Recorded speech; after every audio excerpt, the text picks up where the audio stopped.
Good morning बच्चों। मैं चंद्रमा हूँ और आज मैं तुम्हें एक कहानी सुनाने वाला हूँ। सभी बच्चे तैयार हैं कहानी सुनने के लिए? आज मैं तुम्हें तारों की एक अनोखी कहानी सुनाने वाला हूँ। तो सभी बच्चे मेरी कहानी ध्यान से सुने। बहुत साल पहले की बात है। चंद्रमा को लगता था कि सारी रोशनी उसी के पास है और सबसे ज़्यादा चमकदार और सुंदर पूरे अंतरिक्ष में सिर्फ वही है। सारे ग्रह उसी से प्रभावित हैं और सभी ग्रहों पर उसी की वजह से प्रकाश रहता है, ऐसा चंद्रमा को लगता था। एक दिन पृथ्वी उसके पास आई। उसने देखा चंद्रमा किसी चीज़ को बड़े ध्यान से देख रहा है। पृथ्वी ने उससे पूछा कि वह इतने ध्यान से क्या देख रहा है। तब चंद्रमा ने कहा कि दूर कोई चमकदार चीज़ दिख रही है जो बहुत ज़्यादा चमक रही है।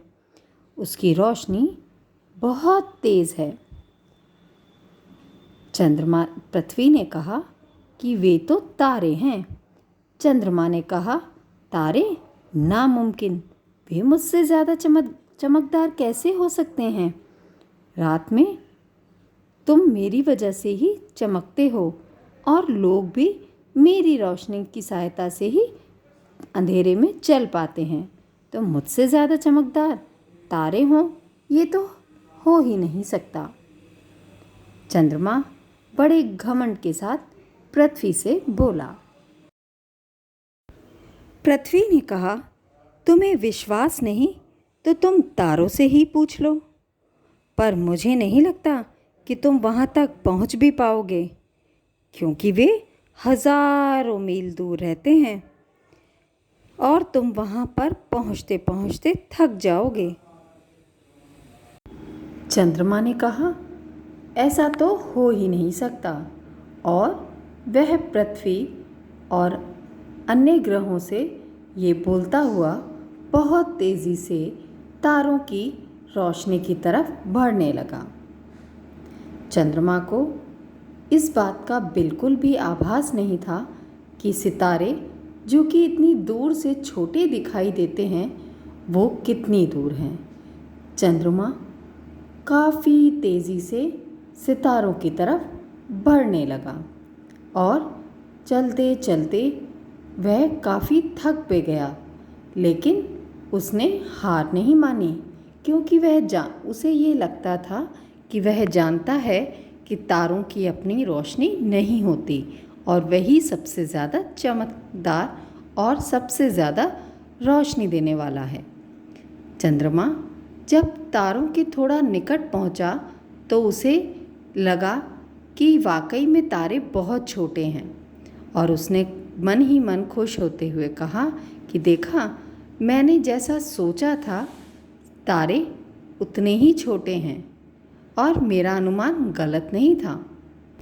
दूर से झिलमिलाते तारे रोशनी बिखेर रहे थे और बहुत ही सुंदर लग रहे थे। चंद्रमा उन्हें देखकर मोहित हो गया और खुश होने लगा कि तारे इतने छोटे होने के बावजूद इतने रोशनी कैसे फैला रहे हैं। फिर भी उसे सिर्फ यही लगता था कि चंद्रमा ही सबसे ज़्यादा रोशनी देता है और तारों की कोई भी अपनी रोशनी नहीं होती, क्योंकि वो बहुत छोटे होते हैं। अभी भी चंद्रमा तारों से बहुत दूरी पर था।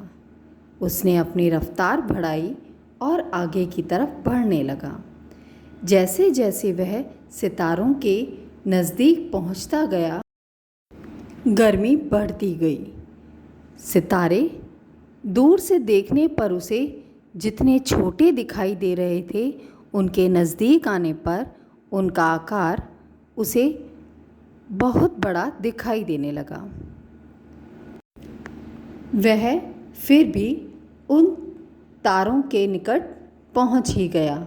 तारों के निकट पहुंचने पर चंद्रमा ने देखा कि तारे जो हमें दूर से इतने छोटे दिखाई देते हैं, वास्तव में उनका आकार बहुत बड़ा है और वे विशाल हैं।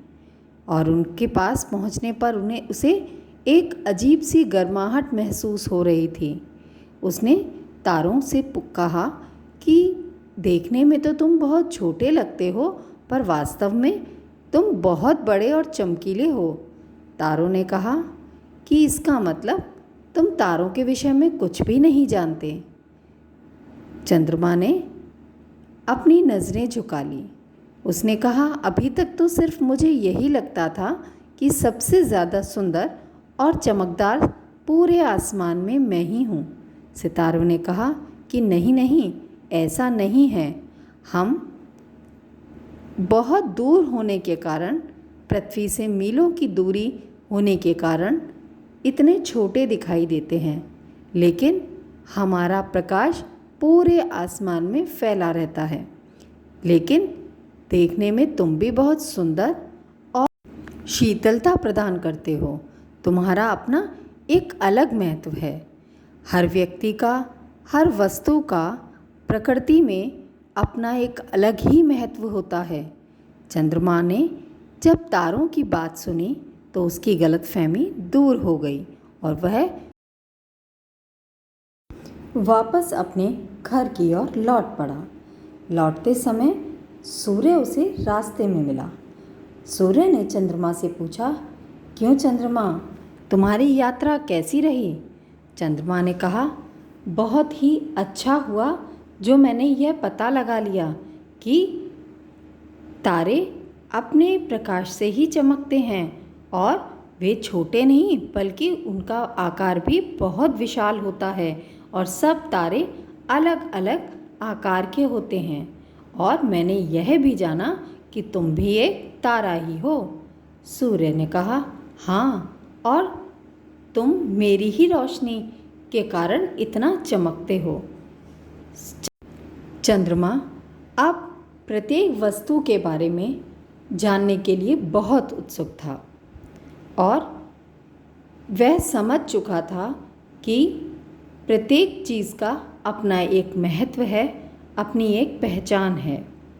तो बच्चों, हमने पाठ 6 चंद्रमा के विषय में बहुत कुछ इस पाठ के माध्यम से जाना और ये कहानी भी इन्हीं तारों और चंद्रमा सूर्य पर आधारित थे। मुझे उम्मीद है कि आपको यह कहानी पसंद आई होगी। अब सभी बच्चे इस कहानी को सुनेंगे और अपनी रिवीजन कॉपी में सूर्य, चंद्रमा और तारों का एक सुंदर चित्र बनाकर उसमें रंग भरेंगे।